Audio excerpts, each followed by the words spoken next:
Good afternoon. আপনারা সবাই খুব ভালো আছেন এই আশা রেখে শুরু করছি আজকের ভিডিও। আপনারা কি জানেন কলকাতার একদম কাছে একটি সুন্দর রাম মন্দির আছে, যেখানে রামায়ণের পুঙ্খানুপুঙ্খ ইতিহাস আমাদের সামনে ভেসে উঠবে, যেখানে অনবরত জ্বলছে একটি যজ্ঞকুণ্ড। যা আমরা বইতে পড়েছি সেটা যদি চোখের সামনে দেখতে পাই তবে কেমন হবে বলুন তো। চলুন তবে দেখে আসি আজকের রাম মন্দির কোথায় আছে আর কিভাবে যাবেন তা একটু পরে বলছি। প্রথমে দেখে আসি এই মন্দিরের ভেতরটা। প্রবেশ পথের ডান পথেই পড়বে বিশাল জটায়ু। রাবণ যখন মা সীতাকে অপহরণ করে নিয়ে যাচ্ছিলেন তখন জটায়ু বাধা দিলে আহত হয় জটায়ু। সেই চিত্র এখানে তুলে ধরা হয়েছে। এখানে জটায়ু মারা যাওয়ার পর যখন রাম ও লক্ষ্মণ তাকে দাহ করছেন তখনকার একটি রূপ দেওয়া হয়েছে।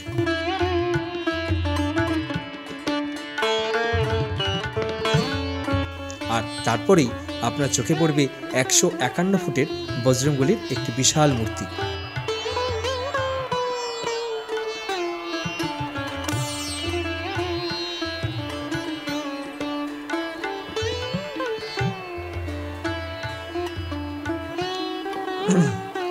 রামায়ণের সময়কার সব দৃশ্যগুলোর পটচিত্র খুব সুন্দরভাবে দেখানো হয়েছে। এই যে নারকেলগুলো দেখতে পাচ্ছ, নারকেলগুলো বাঁধার কারণ হচ্ছে এখানকার মানুষরা মনে করেন নারকেল দিয়ে মান্যত করেন যে যদি তোমার কোনো সমস্যা থাকে সেই সমস্যাগুলো এখানে ঠাকুরকে বলে নারকেল বাঁধলে তারা মনে করেন যে তাদের সমস্যার সমাধান হবে। এই কারণেই এই নারকেলগুলো বাঁধা। এখান থেকে সোজা ঢুকলে আপনি আরেকখানা গেট দেখতে পারবেন, সামনেই আরেকটা গেট। তার ঠিক ডান দিকেই রয়েছে মহাদেবের একটা বিশাল মূর্তি।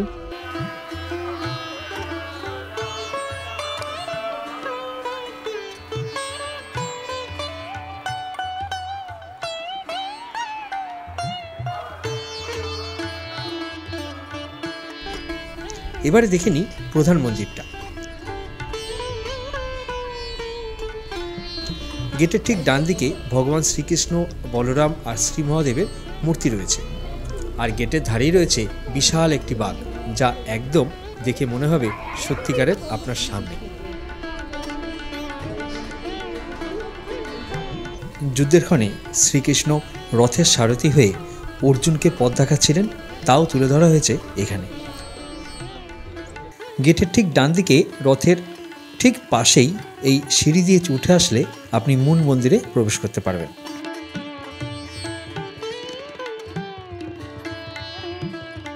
গেটের বাঁদিকে একটি যজ্ঞকুণ্ড 24 ঘন্টায় জ্বলছে।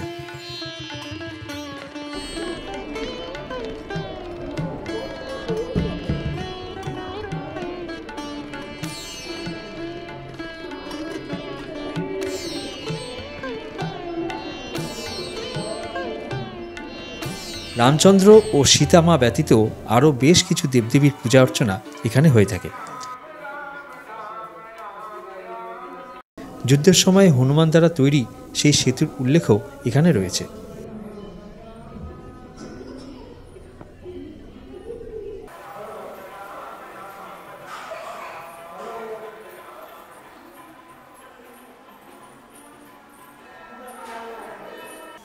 এরপরই সিঁড়ি দিয়ে নেমে আসলে একটি বিশাল রাক্ষসরূপী মুখ আপনি দেখতে পাবেন, যার ভেতরে মহাদেব পূজিত হচ্ছেন।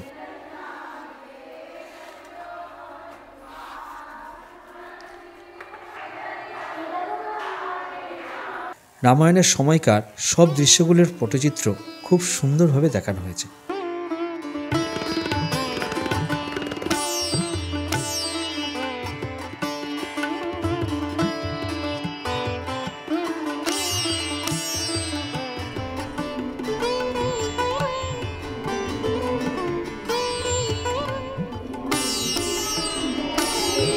জয় শ্রীরাম।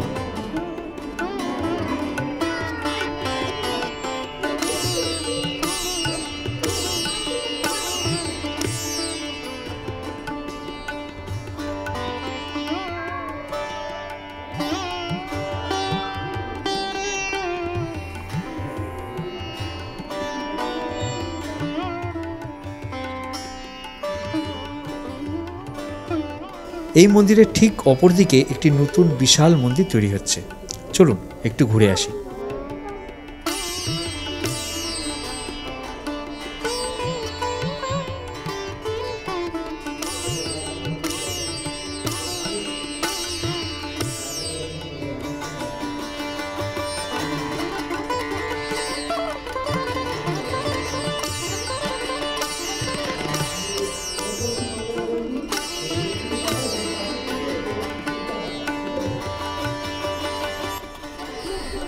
এখানে একটি মাতা রানীর মন্দির আছে, যা বেশ জাঁকজমক।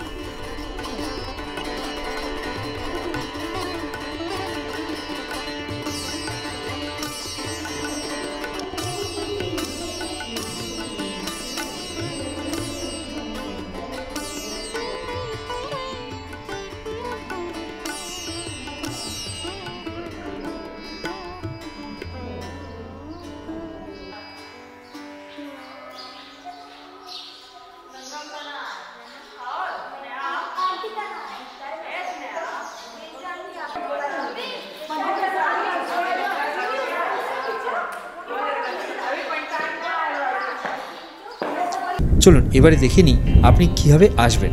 যাওয়াটা কিন্তু খুবই সহজ। বিশ্ববাংলা গেট থেকে যে রাস্তাটি ইকো পার্কের দিকে চলে যাচ্ছে সেদিকে চলে আসুন।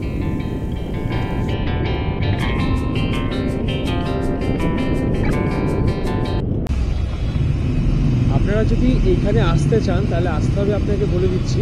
দেখুন আমার সামনে ঠিক ইকো পার্ক রয়েছে, এই ইকো পার্কের রাস্তা, এটা হচ্ছে 4 নম্বর গেট। এই যে 4 নম্বর গেট, এই 4 নম্বর গেটের থেকে সোজা যে রাস্তাটা এগিয়ে যাচ্ছে এই রাস্তাটাই হচ্ছে রাম মন্দিরের দিকে যাচ্ছে। আমার এই পাশে যে টোটোগুলো দেখতে পাচ্ছেন, এই টোটোগুলো আপনাদের ইকো পার্ক থেকে সোজা মন্দিরের দিকে নিয়ে যাবে। আর এখানকার খরচা হচ্ছে, মানে অটোর খরচা হচ্ছে 10 টাকা করে পার হেড। তবে আজকের এই নতুন জায়গা আর মন্দিরটি আপনাদের কেমন লাগলো অবশ্যই জানাবেন। তবে আজ আসি, আবার দেখা হবে